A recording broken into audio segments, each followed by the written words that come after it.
Welcome to In Your Defense with Amy Bingham. Hello and welcome to In Your Defense with experienced attorney Amy Bingham. My name is Kevin Rosenquist. Thank you so much for joining us. Today we're going to discuss trafficking. We're going to talk about rights, realities, and we're going to touch on the Diddy case as well. So this should be really interesting. Amy, it's great to see you again. It's great to see you as well, Kevin. Okay, so can you please provide a brief summary of the recent indictment involving Diddy and how it relates to the larger issue of trafficking? Sure.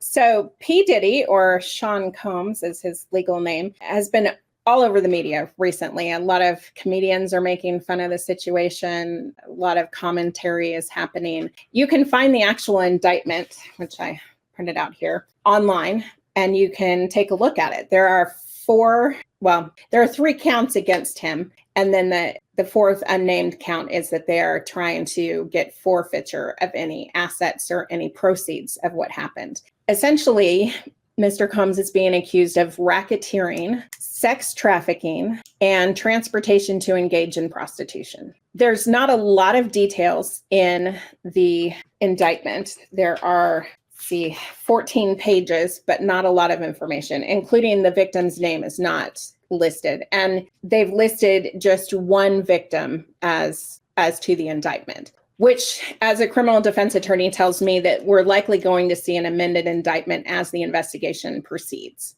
Okay.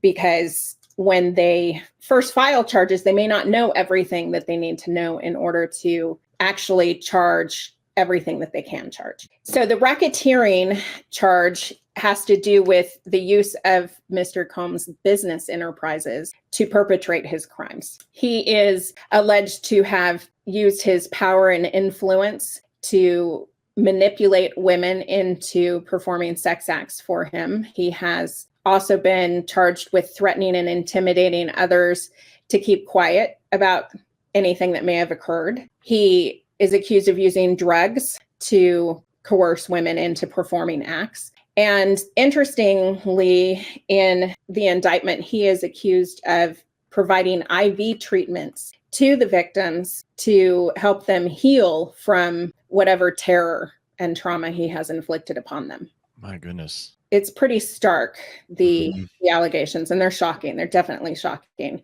And the allegations stem from the early 2000s going until the date that he was arrested. Wow. So how this fits into the overall scheme of trafficking is that there are a lot of different types of trafficking. And Mr. Combs is accused of several different types of trafficking. There's sex trafficking. He's accused of employment trafficking, transportation, going across state lines and even international lines in order to use these women for his own power, influence, and money, including creating pornography. So you said that it's the indictment is doesn't have a lot of details. I mean, do you have any sense of how strong the evidence is? I mean, it's got to be pretty strong to get to this point, I would think. I would think that there is a lot of evidence that both the prosecutor and the defense attorneys are coming through right now. Yeah. I would imagine that they have copies of these pornographic videos that they have as evidence. There are witness statements that they have as evidence. If you'll remember back in 2016, there was an allegation of abuse against Mr. Combs involving a woman and a hotel. And he was seen kicking and pulling and screaming at a woman who was attempting to leave the hotel. Hotel security tried to get involved. I believe that there was an allegation that Mr. Combs either threatened or bribed hotel security not to mention anything. And so if the police weren't on his radar before, or if he wasn't on their radar before 2016, that certainly would have been the start of their investigation. Right. Yeah. So you said that there's several different forms of trafficking that exists today. Can you talk about some of the other ones and how they impact communities? Yes, absolutely. So trafficking is a situation that involves people of all different types, all different communities. Often we like to believe that trafficking doesn't happen in our own town or city. Sure. It's a problem for the developing world. It's something that undocumented people have to worry about, or people who are unloved or unknown are the ones that have to worry about the situation. And that is just, it's incorrect. So trafficking happens across all borders. It happens in every country and in every place that you can imagine. It happens here in the city that I live in Salem, Oregon. It happens with all people, US citizens and others. And it's not just women and children. Men and young boys are also trafficked. So trafficking can include sex trafficking. It can include household labor. So for example, if somebody is persuaded to become let's say a nanny, and the family that brings this person in to be the nanny doesn't pay them and doesn't let them leave and forces them to work, that's a form of trafficking. It's not just about sex, although sex is definitely probably the most prominent that we hear about, other than labor trafficking, which often involves someone being promised a job or promised access to the country. Say if they're from another country and they want to come to the United States, they're convinced, hey, if you come with us, we will get you a job, we'll get you into the country, we will get you a visa, and everything will be fine. But then when they get here, they find that they're forced to work without pay and are not able to leave. They are threatened, physically abused, family members are abused or threatened to be abused. People are drugged. There are a lot of different ways that people are trafficked. It doesn't always involve restraints or being kidnapped from one location and taken across borders or across state. Yeah, in a truck or something. We see those images a lot that kind of are burned into our memories and stuff. And yeah, so that's where people's minds go a lot. Right. Mm-hmm. What I have seen locally with trafficking is, let's say a teenager or someone who's 13 or 14 years old runs away from home for a few days. I can think of a case where a child was picked up by an individual who said, hey, I'll give you a place to stay for a few days. You can come hang out at my apartment. They then gave them drugs and used manipulative tactics like love bombing them in addition to drugs to convince them to commit sexual acts with them. And then once they've got them doing that, they can also use manipulation to get them to have sex with other people. And that's where the trafficking comes in. And you often find that a young person will have been brought to several different parties or locations and will have ended up having sex with multiple people before they are just released on the street to find their own way home or to find authorities to get medical treatment or whatever is necessary. You said love bombing. Is that just showering with compliments and making people feel good and getting... Yeah. It is making someone feel like that this person loves you to a level that the victim has never felt before. You know, an immediate, I love you, I want to do anything for you. I always want to be with you. I want to protect you and provide for you and do all of these things. And that's often goes along with someone who is trying to distance this victim from friends and family. Your parents don't understand you. Your family doesn't understand you. Your friends just don't. They're just jealous of our love, things like that. And so that's a tactic that is often used to manipulate people into situations where they are trafficked. Yeah, especially a runaway, right? I mean, a runaway is running away, presumably because they're not feeling good about their parents or their guardians or their home life. So they are definitely more susceptible to something like that. Right. And it's not just runaways. I've seen that same situation play out with young people in their early 20s who are on their own for the first time and meet someone who manipulates them in that way. That's a good point. There are also situations, there's a case in the news, and I don't remember the name of it right off, but it involves a husband who is on trial for basically trafficking his wife, forcing her to have sex with strangers. Whew. If someone is accused of involvement in trafficking, what are the potential legal consequences they may face? So trafficking is going to involve a lot of different types of charges. And so a person could be facing up to life in prison, depending on the circumstance and the number of charges that are levied against them. I think the most important thing that people need to know, if you think that you're going to be investigated for trafficking or any type of situation like this, is to get a hold of an attorney as fast as possible and don't talk to the police. It's not in your best interest to give any statement whatsoever at all. You want to cooperate and be polite And by cooperate, I mean, if an officer says, what's your name? You give them your name. If they say, what's your date of birth and your social security number? You give them that information. If they say, put your hands behind your back because I'm taking you into custody, you put your hands behind your back. Any fighting, resisting, running away is just going to result in more charges, and you're just hurting yourself. If law enforcement approaches you for questioning regarding trafficking, you mentioned, be careful of what you say, but what rights, the specific rights should someone be aware of? So you always have the right to remain silent, and you have the right to have an attorney with you anytime that you are being questioned. People get confused about that right, thinking that if the officer is just making conversation with them, that it's okay. Or if I can just explain what my side of the story, I can make this go away. Right. Or I can convince the officer that I'm the one I'm the victim here. It's, this person is lying about me, or whatever they may be thinking.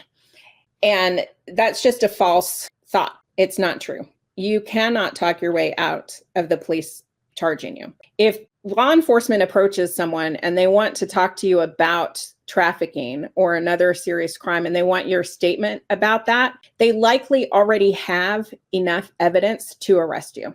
Right. And they're just trying to get you to implicate yourself, to confess. And the number of people that fall for that trap is huge. I'd say at least 90% of people fall for that trap. You want to keep quiet. Yeah.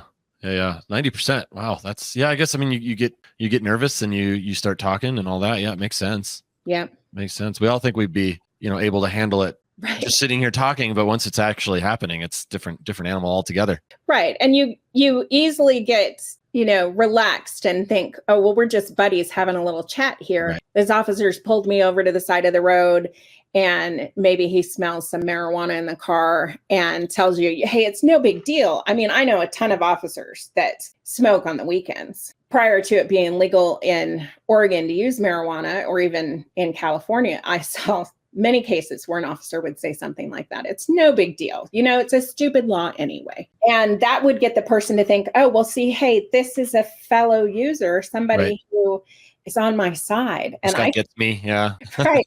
I can just tell them all about it. Right. Hey, I'm not selling because I'm just giving it to my friends at a party, which, by the way, even if you give something away for free, is the same under the law as selling. Right. So you might as well get money for it. Good advice, Amy. Good advice. That's right. What are some common misconceptions about trafficking that you feel we should address on this show? So I think the most common is that it doesn't happen to me. It doesn't happen near me. That it always involves crossing borders, someone being, a white van pulling up and grabbing a girl off the street, and suddenly she's never seen from again. Right. Those types of situations. And trafficking involves just so much more than that. So it's really important that we educate ourselves about what the different types of trafficking are and what the signs and things that we should look out for are. Okay. How do you balance, you see some pretty rough stuff? Do you have a hard time balancing the emotion with the job? There are definitely days, yes. Yeah. It kind of depends on the situation and the case. I try not to take things personally.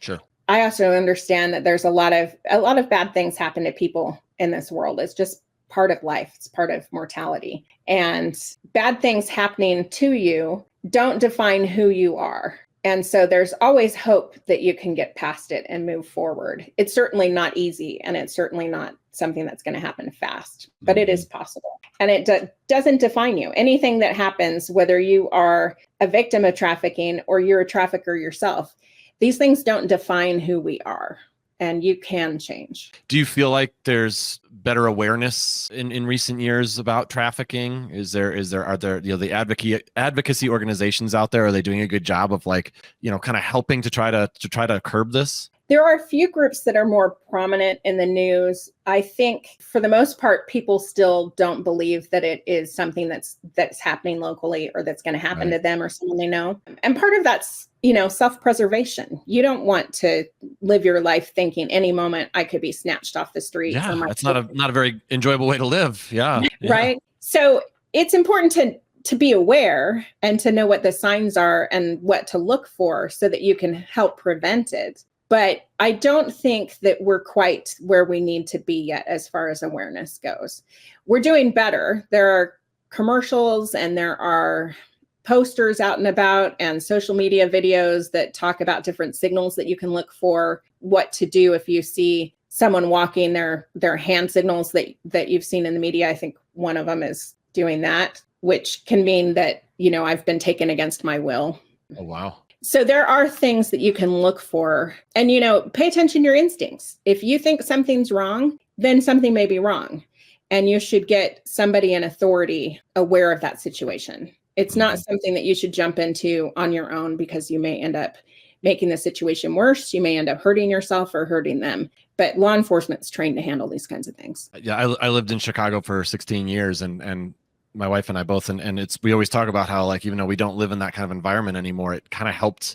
You just kind of keep your head on a swivel, you're just trained innately to just know your surroundings and kind of be aware of someone who might look a little strange or anything like that. And I don't know, I kind of hope it never leaves me because I think I'm not paranoid, but it's always good to know who's around you. It is, exactly. For someone who suspects trafficking is occurring, what steps can they take to report it or seek help? So I think the first thing that they should do is try and take note of some details about the people. What are they wearing? Where did you see them? What are some distinctive features about them? Then you want to contact law enforcement and you want to let law enforcement know what your suspicions are and be as detailed as you possibly can be. This is what I think is happening. This is what they're wearing. This is what they look like. This is where they were headed.